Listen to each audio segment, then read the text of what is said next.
সেদিন রেজওয়ান বাংলাদেশের সাথে যেরকমটা করেছেন ওই ব্যাপারটা যদি সাকিব আল হাসানের সামনে করতো তাহলে সাকিব আল হাসান নিজ তোরে বেড দিয়ে ফিরিত নাহলে স্টাম্প দিয়ে ফিরিত।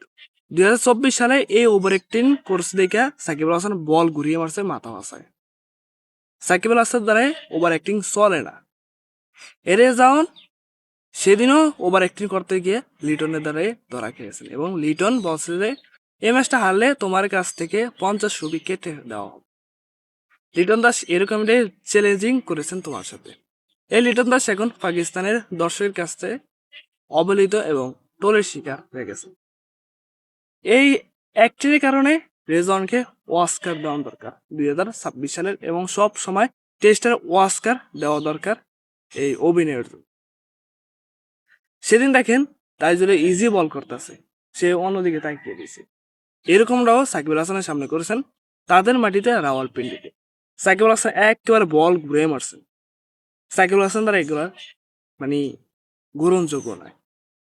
সাকিব আল হাসান অ্যাক্টরদেরকে এবং ওভার অ্যাক্টিংদেরকে স্টাম্প দিয়া এবং বেড দিয়ে সামলাইতে জানে। বিশ্বাস করেন সেদিন যদি সিলেটে যদি সাকিব আল হাসান হইতেন আর গেডিউটি ভেঙে দিত, আমি শিওর।